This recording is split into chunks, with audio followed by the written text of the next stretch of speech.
তিনবারের প্রধানমন্ত্রী BNP chairperson Begum Khaleda Zia আজ তিনি দুনিয়া থেকে বিদায় নিয়েছেন। আমরা মহান রবের দরবারে দোয়া করি, আল্লাহ তাআলা তার প্রতি রহম করুন, আল্লাহ তাআলা তাকে ক্ষমা করুন, আল্লাহ তাআলা তাকে জান্নাতের একজন অতিথি বা মেহমান হিসেবে কবুল করুন। তার পরিবারের সম্মানিত সদস্যবৃন্দ সহ তার আপনজন, প্রিয়জন এবং তার সহকর্মীদেরকে আল্লাহ তাআলা ধৈর্য ধারণ করার তৌফিক দান করুন। তিনিও তার জীবনে মানুষের অধিকার এবং গণতন্ত্রের জন্য লড়াই করেছেন, অনেক লড়াই করেছেন।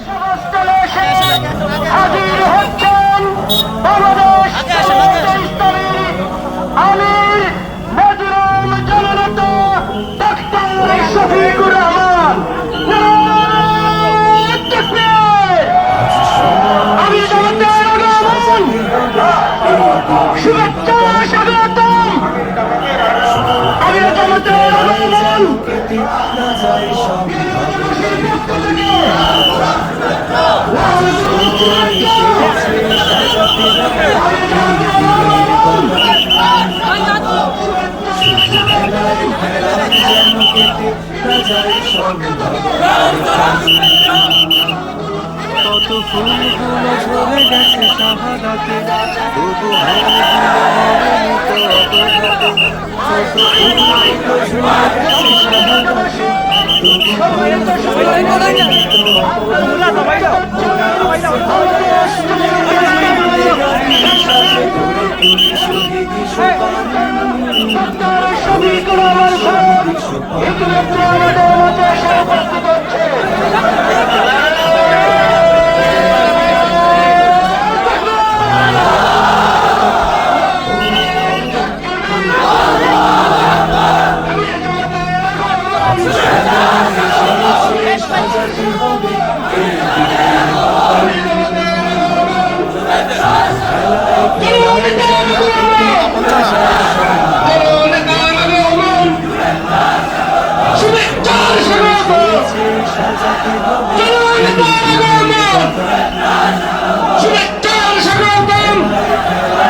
আসসালামু আলাইকুম ওয়া রাহমাতুল্লাহ।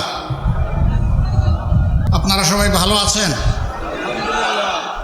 আল্লাহ তাবারক ওয়া তাআলার অগণিত শুকরিয়া যে আল্লাহ রাব্বুল আলামিন বাংলাদেশের মতো একটি দেশ আমাদেরকে দান করেছেন। আলহামদুলিল্লাহ, বিপুল সম্ভাবনার একটি দেশ, বিপুল সংখ্যক জনগণের একটা দেশ, যেই দেশে বয়োবৃদ্ধ লোকের চাইতে যুবতীদের সংখ্যা বেশি। এইরকম ডাইনামিক পটেনশিয়াল ম্যান পাওয়ার বিশ্বের অনেক উন্নত দেশেও নেই। সম্প্রতি বিশ্বের দুইটি গুরুত্বপূর্ণ জায়গা আমার সফর করার সুযোগ হয়েছে। এপ্রিলে গিয়েছিলাম ইউরোপের রাজধানী বেলজিয়ামের ব্রাসেলস। সেখানে বিভিন্ন দেশ, ইউরোপিয়ান কমিশন এবং ইউরোপিয়ান ইউনিয়নের যারা দায়িত্বশীল ব্যক্তিবর্গ, তাদের সাথে আমাদের বসার সুযোগ হয়েছে। কোনো কোনো দেশে তাদের 42%-এর চাইতে বেশি জনশক্তি রয়েছেন যাদের বয়স 70 বছরের ঊর্ধ্বে। আলহামদুলিল্লাহ, আমাদের দেশে 35 বছরের নিচে যাদের বয়স, তাদের সংখ্যাটা প্রায় এরকম। আল্লাহু আকবার। এরাই ক্রিয়েটিভ, এরাই একটা সমাজকে কিছু গড়ে দিতে পারে। এদের উপরে নির্ভর করে যুগে যুগে সকল সমাজে পরিবর্তন এসেছে। এটা বিশাল একটা শক্তি আমাদের দেশের জন্য।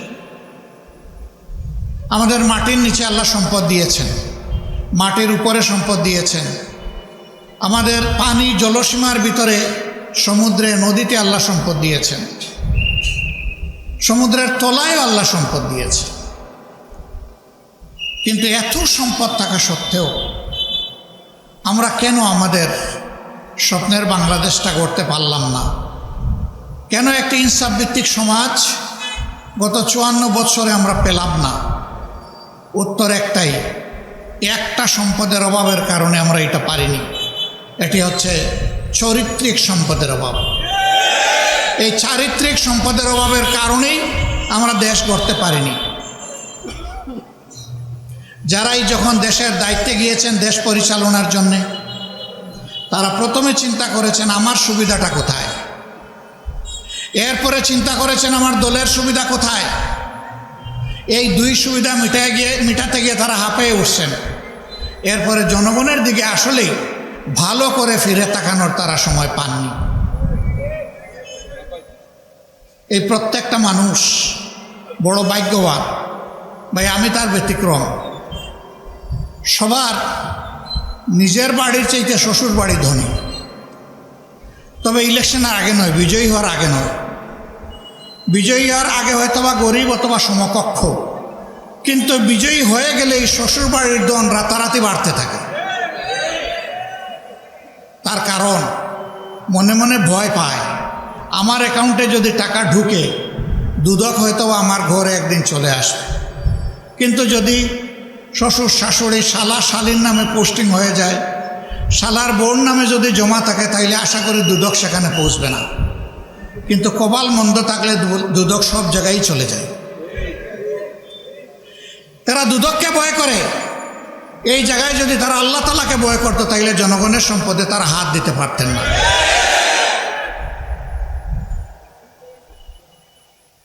15.5 বছর এই দেশ থেকে বিপুল পরিমাণ অর্থ বিদেশে পাচার হয়েছে। বাংলাদেশ ব্যাংকের হিসাব মতো এর পরিমাণ হচ্ছে 26,58,000 কোটি টাকা। বাংলাদেশের বার্ষিক বাজেটের 5 গুণ। এই টাকা যদি বাংলাদেশের ভিতরে থাকতো, তাহলে বাংলাদেশ আজকে কোথায় চলে যেত। এ মাসেই গিয়েছি চীন সফরে, এপ্রিলে গিয়েছিলাম ইউরোপে।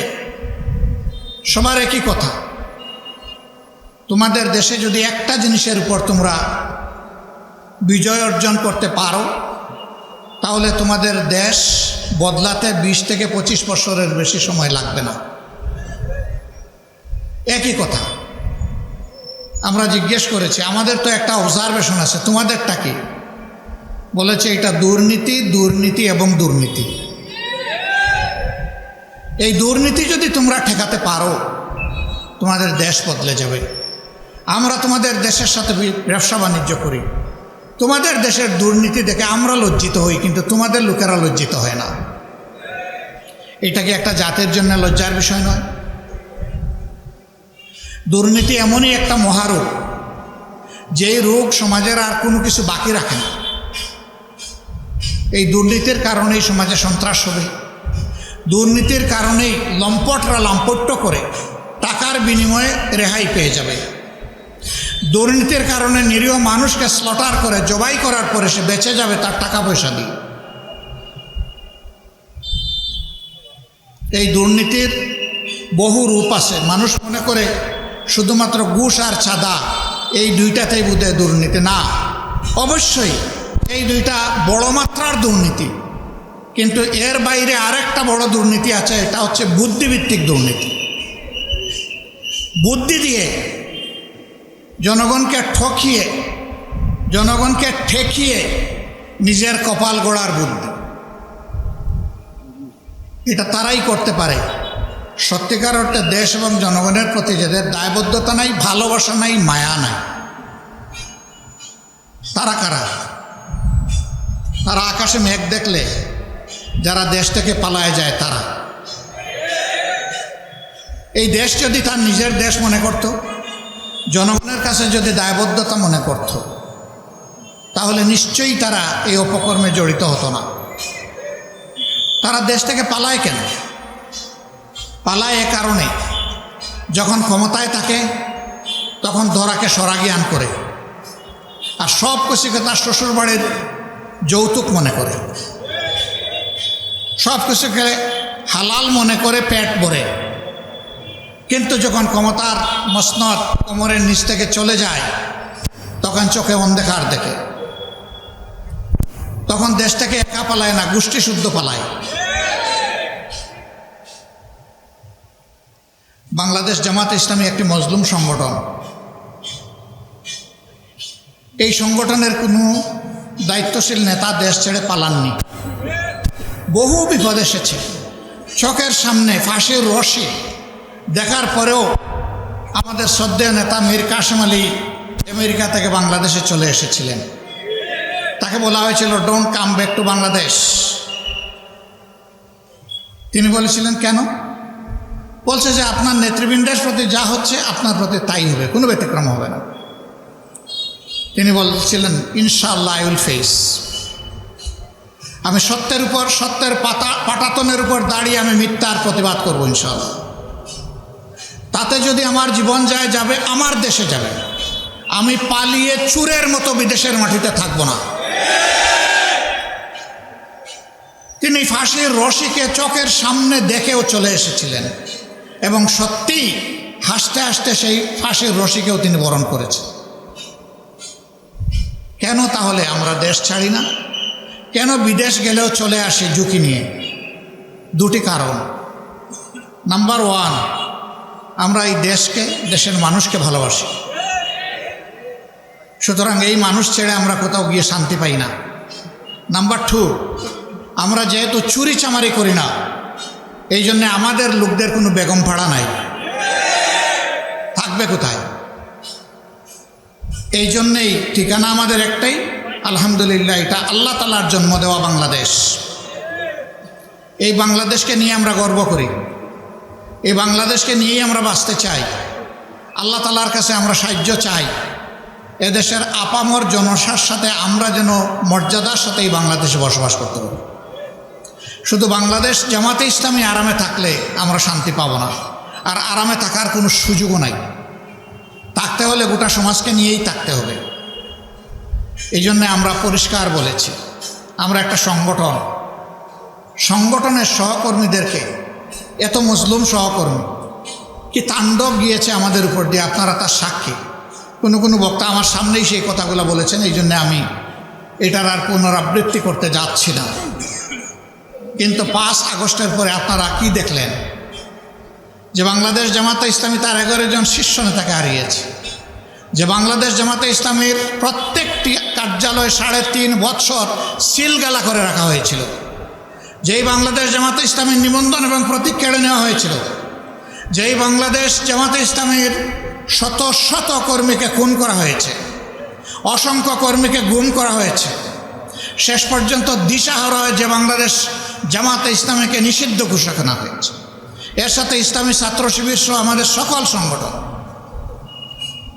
কিন্তু 5 তারিখ এই পট পরিবর্তনের পর আমরাই সবার প্রথমে জাতিকে অনুরোধ জানিয়েছিলাম, মেহরবানি করে শান্ত থাকুন, ধৈর্য ধরুন, কেউ কারো উপর কোনো প্রতিশোধ নেবেন না।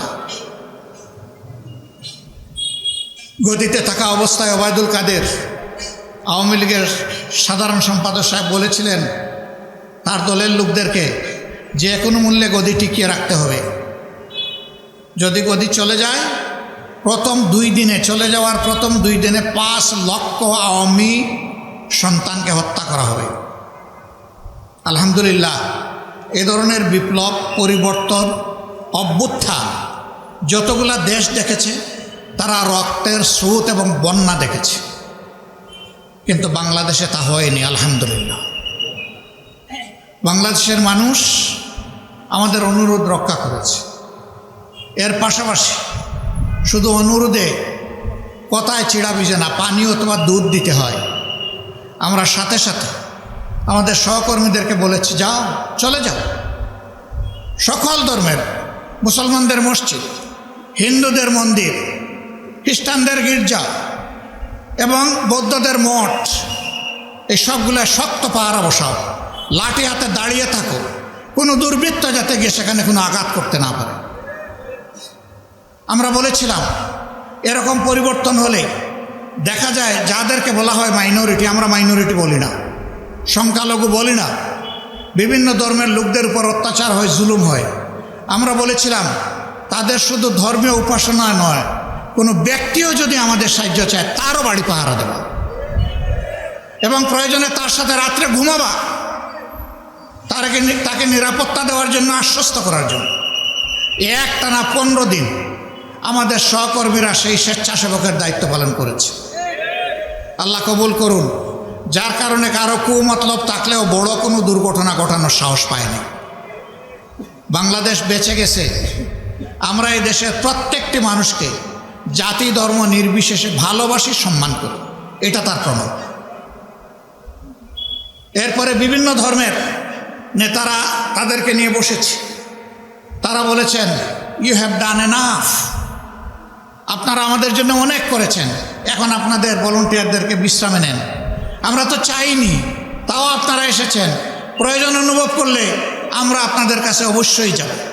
আমরা কৃতজ্ঞ, আমরা আপনাদেরকে ধন্যবাদ জানাই। আমরা বলেছিলাম বক্তব্যের প্রথম অংশ ঠিক আছে, শেষটা মানলাম না। এখানে কৃতজ্ঞতার কিছু নেই, ধন্যবাদ জানানোরও কিছু নেই। এটি আমাদের নৈতিক দায়িত্ব ছিল। এই দায়িত্ব পালনে যদি আমাদের কোনো ভুল হয় আমাদেরকে ক্ষমা করবেন। তারা অনেকে কেঁদে দিয়েছে যে আমরা এতটা আপনাদের কাছে আশা করি। আমরা সরকারের সাথে এরপরে বসেছি, বলেছি তারা আমাদেরকে ক্লিয়ারেন্স দিয়েছেন, আমরা এখন ঘরে যেতে পারি, আপনারা কি বলেন? তারা একই কথা বলেছেন, হ্যাঁ আমরা দেখেছি, সরকার আপনাদের কাছে কৃতজ্ঞ। আমরা বলেছি না, এটি সরকারের দেশ নয়, এটি জনগণের দেশ। জনগণের পক্ষে জনগণ হয়ে আমরা দায়িত্ব পালন করেছি, অতএব এখানেও কৃতজ্ঞতার কিছু নেই, এটি আমাদের দায়িত্ব। সম্মানিত ভাইয়েরা, এরপরে এসেছে দুর্গাপূজা। আমরা সব জায়গায় বলে দিয়েছি, আগের মতোই যাও, তাদেরকে আশ্বস্ত করো, পাশে থাকো এবং শক্তি যোগাও, সাহস যোগাও। ইতিহাসের সবচেয়ে ভালো দুর্গাপূজা যেন তারা শান্তির সাথে এবার করতে পারে। তারা করুক, এটা তাদের ধর্ম, আমরা তো পূজা করব। তাদেরকে তাদের কাজ করতে দাও, নিরাপদে যাতে করতে পারে। আলহামদুলিল্লাহ, সেই কাজটা অত্যন্ত শান্তিপূর্ণভাবে, গাছের একটা পাতাও পড়ে নাই বলতে হবে, সেই রকম শান্তিপূর্ণভাবে এবার পালিত হয়েছে। জামাতে ইসলামী সরকারে যায়নি, সরকারের অংশ নয়, একটা দায়িত্বশীল রাজনৈতিক সংগঠন, দ্বীনি সংগঠন। এই জায়গা থেকে যেটুকু আমাদের পক্ষে করণীয় সেটা আমরা করার চেষ্টা করছি। জুলাই যুদ্ধে যারা শহীদ হয়েছে, প্রতিটি শহীদের ঘরে আমরা সাথে সাথে পৌঁছে যাওয়ার চেষ্টা করেছি, পরিবারকে সান্ত্বনা দিয়েছি, তাদের জন্য দোয়া করেছি, তাদের কাছে দোয়া চেয়েছি, তাদেরকে আশ্বস্ত করেছি এখন থেকে আমরাও আপনাদের পরিবারের সদস্য এবং আমরা আপনাদের সাথে আছি, ইনশাল্লাহ আমরা আপনাদের সাথে থাকব। এই শহীদ জুলাই যোদ্ধাদের অনেকেই একেবারেই কেটে খাওয়া সাধারণ মানুষ ছিলেন। আপনারা দোয়া করবেন, তাদের শতাধিক পরিবারের দায়িত্ব একটা দ্বীনি সংগঠন, রাজনৈতিক সংগঠন বাংলাদেশ জামাতে ইসলামী গ্রহণ করেছে। মাসের 1 তারিখ তাদের দেওয়া অ্যাকাউন্ট অনুযায়ী তাদের অভিভাবক জীবনে বেঁচে থাকা অবস্থায় যে রুজি হতো তার চাইতে সামান্য আরও একটু যোগ করে তাদের অ্যাকাউন্টে 1 তারিখ সেটা পাঠিয়ে দেওয়া হয়। পাঠিয়ে দিয়েও আমরা বসে থাকি না, আবার ফোন করে ফলো আপ নেই 1 তারিখে আপনাদের হাতে পৌঁছেছে কিনা। কোনো মাসে 1 তারিখে যদি দেখি আমরা আশঙ্কা, তার আগের দিন পাঠিয়ে দেওয়ার চেষ্টা করি। আমরা ধন্যবাদ জানাই আমাদের এই ভেঞ্চারে, এই আয়োজনে অনেকে এগিয়ে এসেছেন, এগিয়ে এসে বলেছেন আপনারা অনেক কিছু করছেন, এই পরিবারটা আমাকে দান করে দেন, তাদের দায়িত্ব আমি নেব। আমরা আসলেই তাদের কাছে ঋণী, আমরা খুশি মনে তাদের হাতে ছেড়ে দিয়েছি, কিন্তু ওইটারও আমরা খবর নেই যে ছেড়ে দেওয়ার পরে তারা কেমন চলছে। নারায়ণগঞ্জের সাইনবোর্ড এলাকায় সুমাইয়া নামের এক বোন, সে বারান্দায় দাঁড়িয়ে 4 তারিখ দৃশ্য দেখছিল কি হয়। ঠিক এই অবস্থায় আকাশ থেকে গুলি এসে তাকে এফুড় উফুড় করে, কুলে 2.5 মাসের বাচ্চা ছিল, বাচ্চা ছিটকে পড়ে গেছে, মা সাথে সাথে দুনিয়া থেকে চলে গেছে। সুমাইয়ার মেয়ে সুবাইতা, আমি তাকে দেখে খুবই খারাপ লাগলো। আমি বললাম যে এই মেয়েটা আমাদেরকে দান করে দেন। পরিবারের সদস্যরা বললো আমরা শান্তিতে থাকবো যদি এই মেয়েকে আপনাদের কাছে দান করে দিতে পারি। আলহামদুলিল্লাহ, তারা দান করে দিল। ঢাকার এক বিশিষ্ট শিল্পপতি, আল্লাহ যাকে ছেলে মেয়ে কিছুই দেননি, তিনি খবর পেলেন, তিনি ওই পরিবারে ছুটে গেলেন, মেয়েটা নিতে চাইলেন।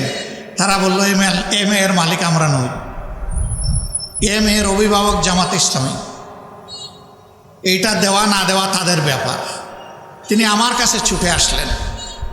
আমি তাকে বললাম আমি আপনার পক্ষে উকালতি করতে পারি, কিন্তু তাদের ইচ্ছার বিরুদ্ধে আমি কিছু করতে পারবো না। আমি দরদ নিয়ে দায়িত্ব নিয়ে আপনার কথা বলবো, যদি তারা গ্রহণ করে আমার আপত্তি নাই। আমি যখন তাদেরকে বললাম তখন বলল যে আমাদের এই অবুঝ বাচ্চার জন্য আপনাদের কুলটাকেই আমরা নিরাপদ মনে করছি, আমাদের শিল্পপতি হওয়ার দরকার নেই। রিয়েলি এরা আমাদেরকে ঋণী করেছেন। এরপরেই চলে আসলো বন্যা, আমরা ফিরে তাকালাম না কোনো দিকে, সবার আগে চলে গেলাম সেখানে।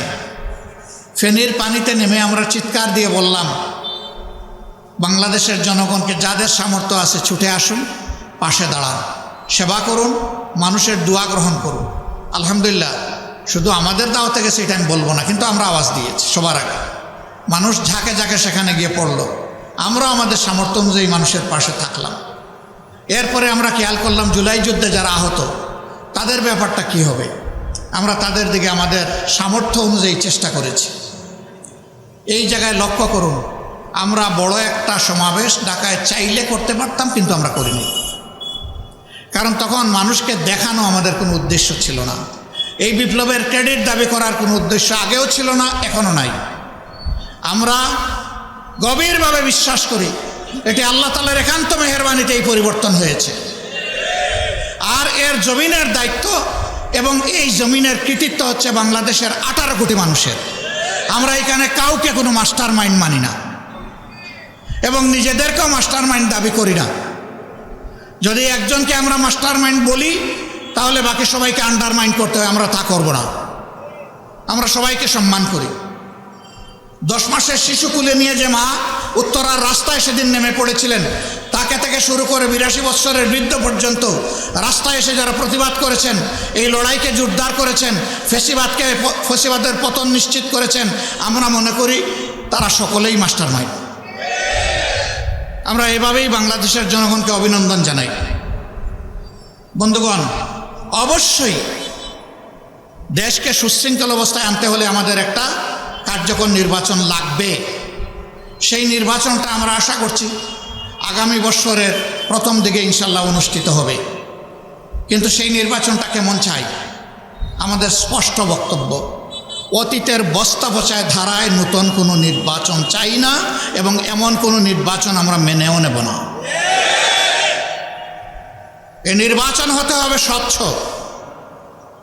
এই নির্বাচন হতে হবে সকলের জন্য লেভেল প্লেইং ফিল্ডের উপরে, সমতল মাঠ নিশ্চিত করতে হবে, প্রশাসনকে নিরপেক্ষ করতে হবে, কোনো মাস্তানতন্ত্র চলবে না, কালো টাকার খেলা মানব না। এগুলা নিশ্চিত করে আগামী বছরের প্রথম অংশেই নির্বাচন দিতে হবে। নির্বাচন বিলম্বিত হলে কিছু জটিলতা সৃষ্টি হবে, বুঝ আমাদের আছে, কিন্তু আমরা কোনো প্রিমেচিওর ডেলিভারি চাচ্ছি না। বাচ্চা 10 মাস 10 দিনে যে বাচ্চা জন্ম নেয়, সেই বাচ্চা স্বাভাবিকভাবেই সুস্থ সবল থাকে। 6 মাসের মাথায় বাচ্চা জন্ম নেয়, তাকে ইনকিউবেটরে রাখতে হয়, ওই বাচ্চা সারা জীবন দুর্বল থাকে। আমরা এরকম কোনো দুর্বল নির্বাচন এবং দুর্বল গণতন্ত্র চাই না। আমরা গণতন্ত্র এবং নির্বাচনকে তার মজবুত পিলারের উপর দেখতে চাই। আমরা সংস্কারের কথা বলেছি, অবশ্যই সংস্কার করতে হবে।